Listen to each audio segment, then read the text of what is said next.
Hello dear friends, how are you? कैसे हैं? आज हम जो शुरू करते हैं कुछ आगे के न्यूमेरिकल्स। धीरे धीरे करके न्यूमेरिकल्स पे आगे बढ़ेंगे। आप लोग लगातार करते रहिए, जो प्रॉब्लम है उसको ग्रुप में शेयर करिए। आज हम शुरू करते हैं 1.9।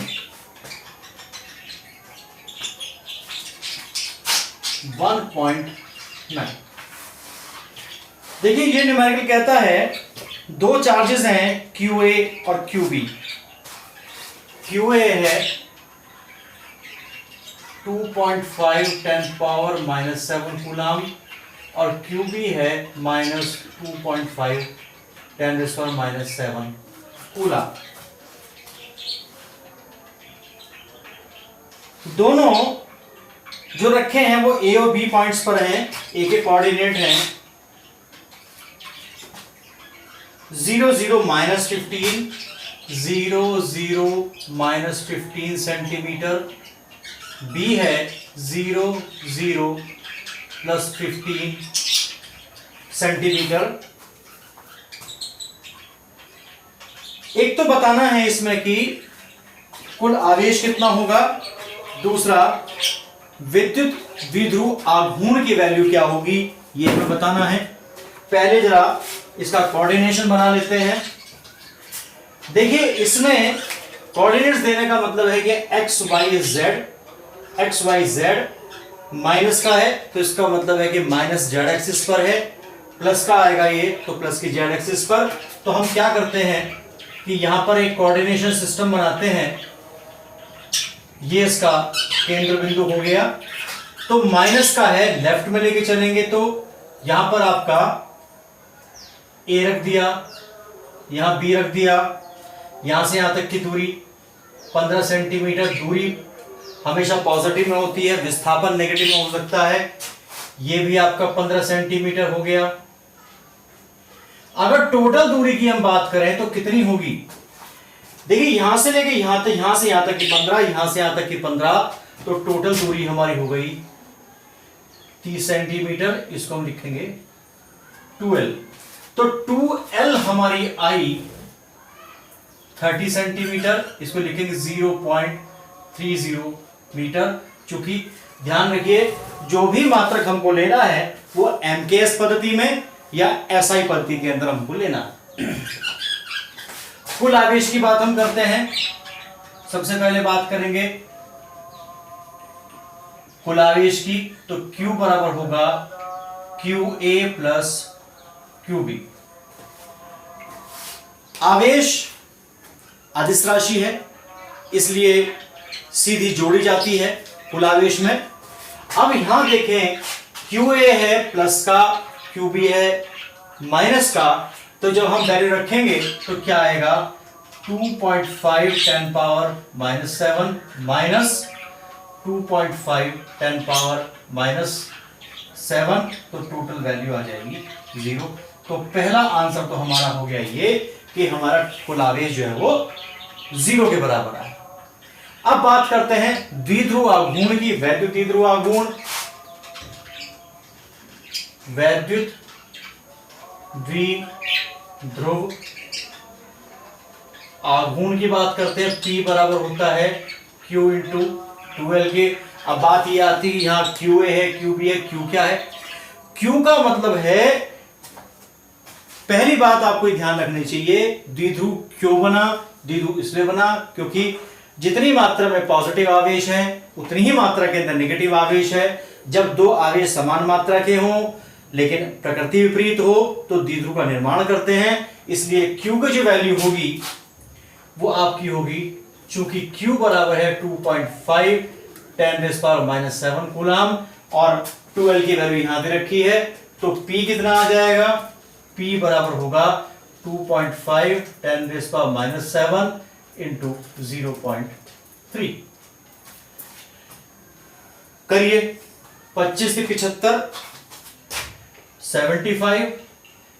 एक अंक पे ये है, एक अंक पे ये है, तो 0.75 10⁻⁻7, इसको लिख सकते हैं 7.5 10⁻⁸ कूलम मीटर।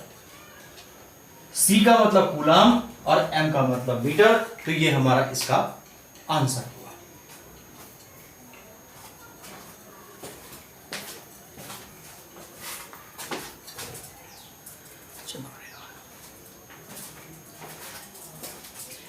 अब इसके बाद में नेक्स्ट क्वेश्चन शुरू करते हैं।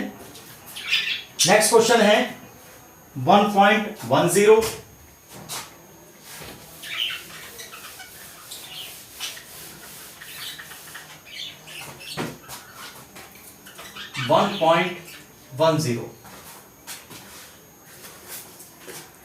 ये क्वेश्चन क्या कहता है, एक वैद्युत द्विध्रुव आघूर्ण है, वैद्युत द्विध्रुव है जिसका द्विध्रुव आघूर्ण 4 गुणा 10 की घात -9 कूलाम मीटर है। तो द्विध्रुव आघूर्ण हो गया जिसको हम P से निरूपित करते हैं 4 गुणा 10 की घात -9 कूलाम मीटर, जो कि वैद्युत क्षेत्र की दिशा से 30 डिग्री के कोण पर रखा है। वैद्युत क्षेत्र की दिशा से तो थीटा का मान हो गया 30 डिग्री,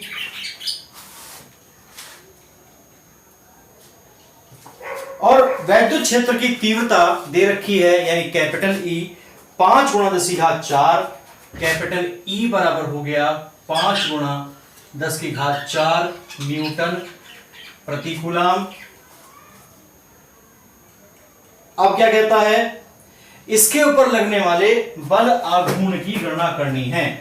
क्या ज्ञात करना है, बल आघूर्ण ज्ञात करना है, जिसको टो से प्रदर्शित करते हैं। एक सूत्र बताया था आपको, tau is equal to EP sine theta. देखिए E का मान रखिए 5 गुणा 10 की घात 4, 4 गुणा 10 की घात -9 साइन 30 डिग्री, 5 चौक 20, 10 की पावर देखिए 4 प्लस की है 9 माइनस की है, तो माइनस की 5 बची।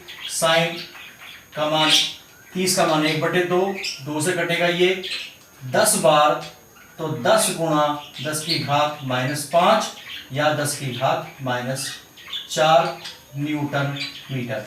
ये हमारा बल आघूर्ण का मान आप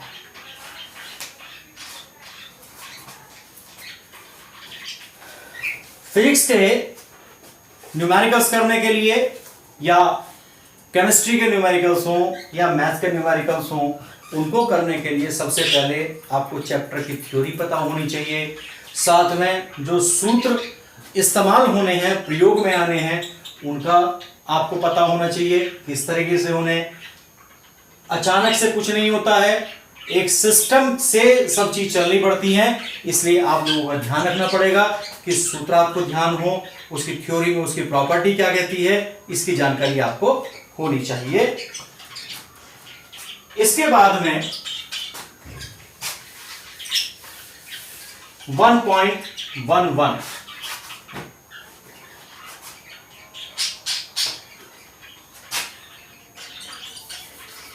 1.1 यानी 11वां क्वेश्चन क्या कहता है, एक पॉलीथीन पीस है यानी प्लास्टिक का की पन्नी है, उसको ऊन से रगड़ा गया है और पता चला कि पॉलीथीन को ऊन से रगड़ने पर नेगेटिव आवेश आया।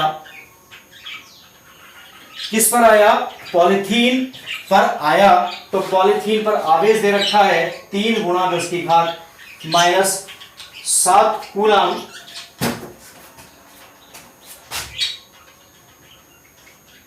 पॉलीथीन पर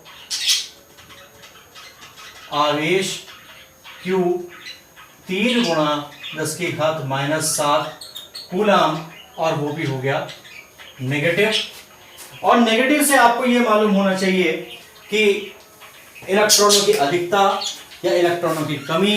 ध्यान रखिए कि जब किसी वस्तु के ऊपर माइनस का आवेश आता है तो उस पर इलेक्ट्रॉनों की अधिकता होती है, प्लस का आवेश आता है, इलेक्ट्रॉनों की कमी होती है। यहां देखिए आवेश कैसा पॉलीथीन पर, नेगेटिव आवेश है। इसका मतलब ये हुआ कि पॉलीथीन पर इलेक्ट्रॉनों की अधिकता हुई। कहां से कहां आया? जब पॉलीथीन को ऊन से रगड़ा गया तो इलेक्ट्रॉन ऊन से पॉलीथीन पर आए। पॉलीथीन को ऊन से रगड़ा गया तो इलेक्ट्रॉन पॉलीथीन पर आए। इसी वजह से आए यानी इकट्ठे हुए यानी अधिकता हुई तो आवेश कैसा हो गया? माइनस का आवेश हो गया। यह कहता है कि कितना आवेश ट्रांसफर हुआ, कितना आवेश पॉलीथीन पर आया। इसको निकालने के लिए आपको सबसे पहले क्वांटीकरण की परिभाषा के अनुसार तो क्या होगा? Q बराबर होगा Ne। Q दे रखा है, E की बात हम करते हैं। E क्या है? E है इलेक्ट्रॉन का आवेश जिसका मान होता है 1.6 10⁻⁻19 कूलम। N निकालना है। N बराबर होता है Q/E 3 × 10⁻⁻7 बटे 1.6 10⁻⁻19। पावर को चेक करिए। सबसे पहले पावर को चेक करेंगे, इसके 10 हटा करके यहां कर देते हैं। 5 बार कटेगा, 8 बार कटेगा। पहले पावर चेक करिए। जब 10 की घात तो कितना हो गया? 15 बटे 8 10⁻⁻7 गुणा 10⁻19। नीचे से ऊपर पावर जाएगी तो प्लस की हो जाएगी। 19 में से 7 गए, कितने बचे? 12 बचे। अब 15 को डिवाइड करिए 8 से। देखिए 15 को डिवाइड करते हैं 8 से, 8 एकम 8, 7 बचे। दशमलव लगा करके 0 उतारी, 8 अट्ठे 64, कितने बचे? 6 बचे। फिर 0 लगा ली, 8 सत्ते 56, 4 बचे। फिर 0 उतार ली, 5 40, कुछ नहीं बचा। कितना आया? 1.875 10 पावर हो गई 12 प्लस की। ये इलेक्ट्रॉन ट्रांसफर हुए। अब ध्यान रखिए संख्या कभी भी माइनस की नहीं होती है, इसलिए इलेक्ट्रॉन कहां से कहां गए? पॉलीथीन पर आए। कहां से? ऊन पर आए। पॉलीथीन पर आए कहां से? ऊन से आए। तो कितने आए? 1.875 10⁻12 इलेक्ट्रॉन्स आए। साथ में दूसरा पॉइंट ये कहता है कि इलेक्ट्रॉन के ऊपर द्रव्यमान होता है। तो क्या कहता है? पूछ रहा है कि क्या इलेक्ट्रॉनों का द्रव्यमान भी ट्रांसफर होगा? बिल्कुल होगा, क्योंकि जब इलेक्ट्रॉन जाएंगे तो अपने साथ द्रव्यमान लेके जाएंगे। इसलिए इलेक्ट्रॉन अपना द्रव्यमान पॉलीथीन को देंगे। हालांकि बहुत कम है, नगण्य के बराबर है, लेकिन क्वेश्चन का आंसर होगा कि द्रव्यमान भी ट्रांसफर होगा। Is it clear?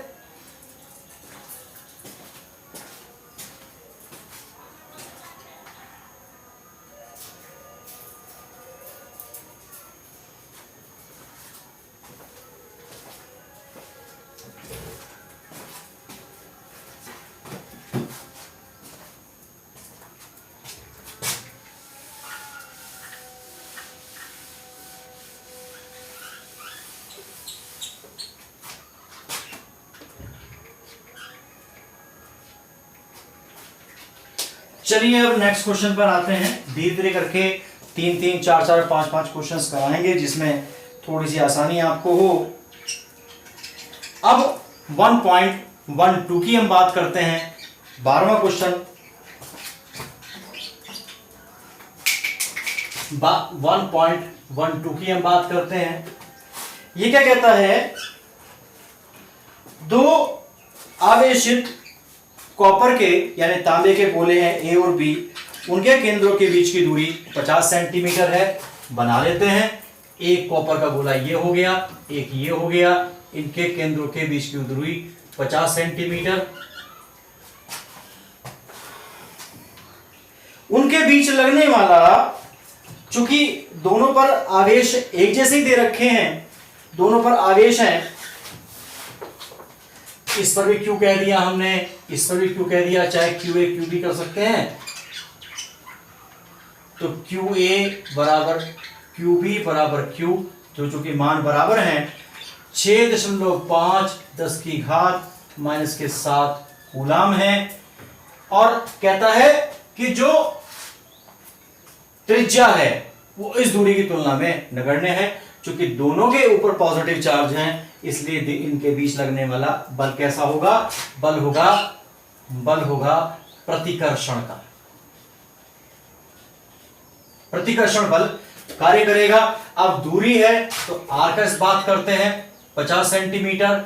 अगर दोनों आवेश समान होते और विपरीत होते, एक पॉजिटिव होता और एक नेगेटिव होता, तो दोनों मिलकर के द्विध्रुव बनाते, वैद्युत द्विध्रुव बनाते। लेकिन दोनों पर पॉजिटिव आवेश है, ध्यान रखिए, दोनों पॉजिटिव हो और दोनों नेगेटिव हो तो वो द्विध्रुव का निर्माण नहीं करते हैं।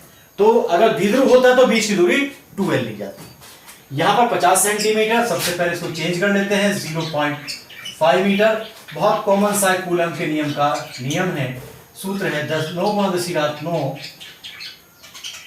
QA QB upon r²। आप QA QB ना लेके Q1 Q2 ले सकते हैं। रखिए मान 9 गुणा 10 की घात 9 6.5 10 power -7 6.5 10 power -7 divided by 0.5 power check कर लेते हैं। दशमलव से दशमलव हट गई और ये कटेगा इससे 13 पंजे 65। तो कितना हो गया? 9 गुणा 13 गुणा 13। पावर चेक करिए, देखिए 7 माइनस की 14 हो गई, माइनस की 9 प्लस की है, 14 में से 9 गई तो बची माइनस की 5, 13 हो गया 169 और 9 की गुणा करते हैं, 9 9 81 8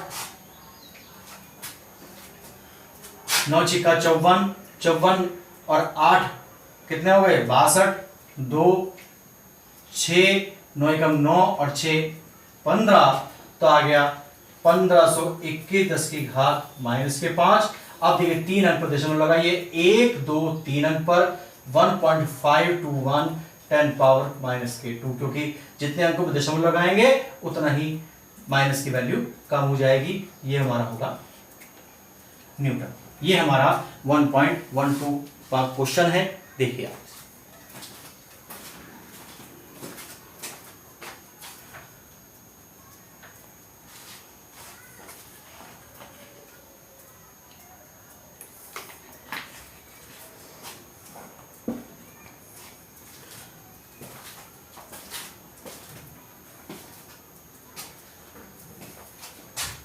चलिए इसके बाद में इसी क्वेश्चन से संबंधित एक क्वेश्चन है 1.13।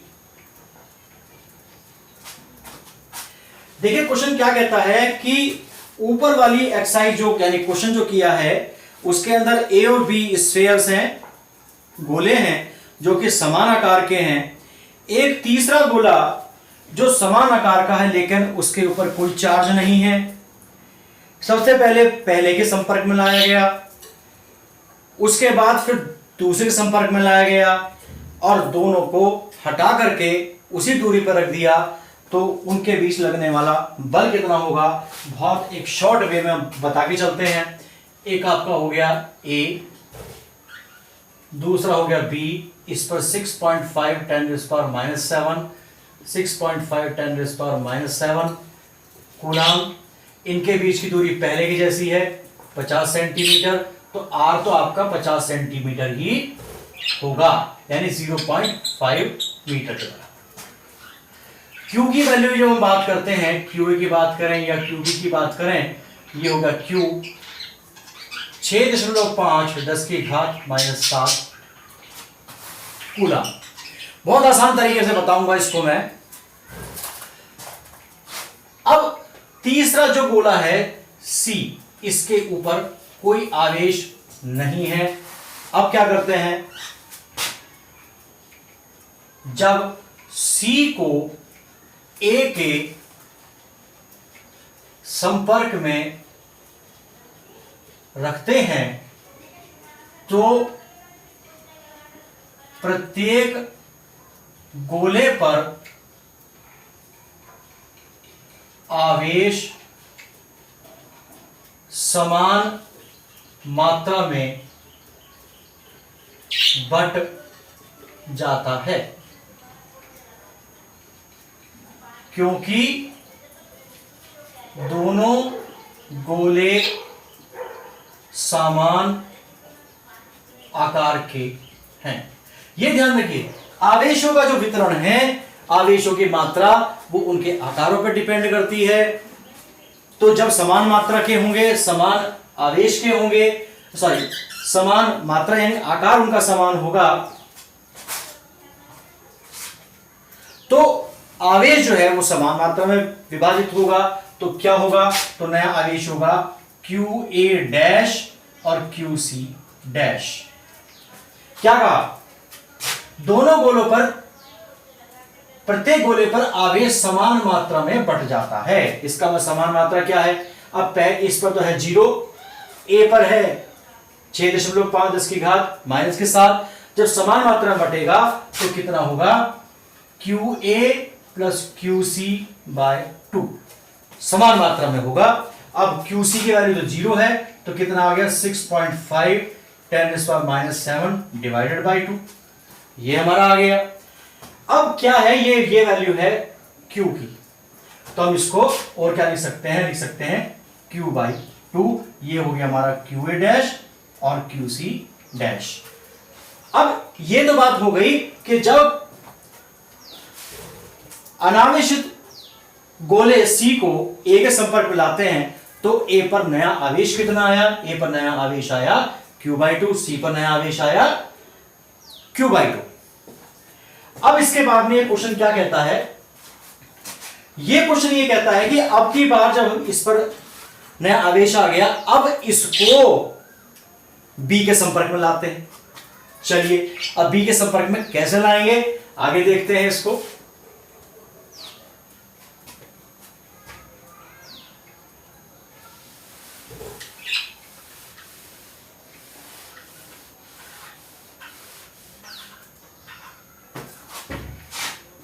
जब आवेशित C गोले को B के संपर्क में लाते हैं तो B व C पर आवेश बराबर मात्रा में बंट जाता है। ध्यान रखिए, बराबर मात्रा में बंटना डिपेंड करता है किस पर, उसके आकार पर डिपेंड करता है। ए जिस आकार का A है उसी आकार का B है, उसी आकार का C भी है। तो कितना होगा, QB dash QC double dash, क्योंकि अब की बार इस पर नया आवेश आ गया। कितना होगा, QB तो पुराना था, ये कितना था QC डैश आ गया था, क्योंकि नया आवेश C पर QC डैश आया, B पर उतना ही है, डिवाइडेड बाय 2। अब QB का मान कितना है, Q के बराबर, ऊपर देखिए जरा आप, इसका मान कितना है Q/2 या डिवाइडेड बाय 2। 1 और आधा 3/2 Q/2, तो 3/4 Q हमारा आ गया, ये हमारा आ गया QB डैश और QC डैश। आप लोग क्वेश्चन में आमतौर से क्या करते हैं कि जैसे मैंने यहां लिखा था 6.5 10⁻⁷ डिवाइडेड बाय 2, आप उसको क्या करेंगे, मात्रा को डिवाइड कर देंगे। लेकिन आसान तरीका ये होता है कि आप जो है उसको संकेतों के रूप में लेके चलें। अब फाइनली क्या है कि अब बी पर नया आवेश आ गया, ए पर नया आवेश आ गया, अब सी को छोड़ दिया। अब क्या किया, ए और बी को जो नए आवेश लिए हुए हैं उनको उसी दूरी पर रखा जिस दूरी पर वो स्टार्टिंग में रखे हुए थे।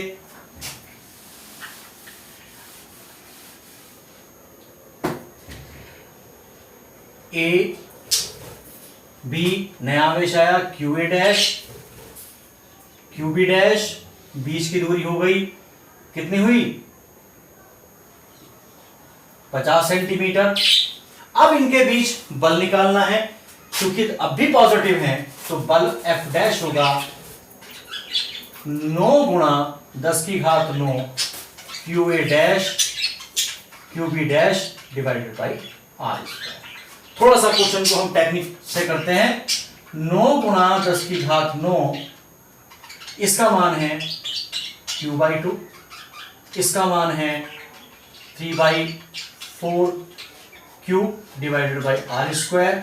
अगर हम इसको कुछ ऐसा करें तो देखिए 3 ये है, 2 चौक 8, 3/8 तो ये हो गया, ब्रैकेट में लिखा 9 गुणा 10 की घात 9 Q square upon R square. और क्यू स्क्वायर को आपको पता है, क्यू स्क्वायर इसको लिख सकते हैं 9 गुणा 10 की घात 9 क्यू गुणा क्यू बटे आर स्क्वायर। और आपको पता होना चाहिए क्यू जो मान है वो ए का भी है और बी का भी है, Q A Q B upon R square 3/8। ये जो क्वेश्चन आ गया, जो ब्रैकेट में जो आंसर आ गया, ये पिछले वाले क्वेश्चन का आंसर आ गया। क्या होगा, ये गुणा एफ लिख सकते हैं। और चूंकि आपको ध्यान होना चाहिए एफ बराबर 9 गुणा 10 की घात 9 Q A Q B upon R square अब आपका आया। अब क्या करेंगे, तो नया बल कितना आया, जो पिछला बल आया था उसका 3/8 गुना बल आया। अब आपको क्या करना है कि इसके अंदर f का मान रखना है और 3/8 से गुणा करनी है, नया आंसर आपका आ जाएगा। बहुत ज्यादा अगर आप इसको गुणा भाग करके चलेंगे, q का मान रख के चलेंगे, तो आपको कैलकुलेशन में बहुत ज्यादा प्रॉब्लम आएगी। इसलिए थोड़ा सा सोच करके टेक्निक से काम करेंगे, आपका कम टाइम लगेगा, अच्छे नंबर मिलेंगे और जल्दी आपका क्वेश्चन सोल्व आपका इसमें होगा। ठीक है, आज ये 5 क्वेश्चन कराए हैं। इसके बाद के नेक्स्ट क्वेश्चन नेक्स्ट वीडियो में। अगर आपको बात समझ में आई हो तो लाइक करें, सब्सक्राइब करें, मुझे हौसला मिले और आप लोग अच्छे से अच्छी मुझको फीडबैक दें। कहाँ कमी है ये आप मुझे लिख करके बताएं। कोई बात समझ में नहीं आती है, किसी टेक्निक में प्रॉब्लम आती है, आप एक काम कर सकते हैं, अपनी कॉपी पर लिख करके जहां आपको प्रॉब्लम आती है आप फोटो खींच करके मेरे व्हाट्सएप पे आप डाल सकते हैं, जिससे आप लोगों की प्रॉब्लम को मैं लिख करके सॉल्व कर सकता हूं।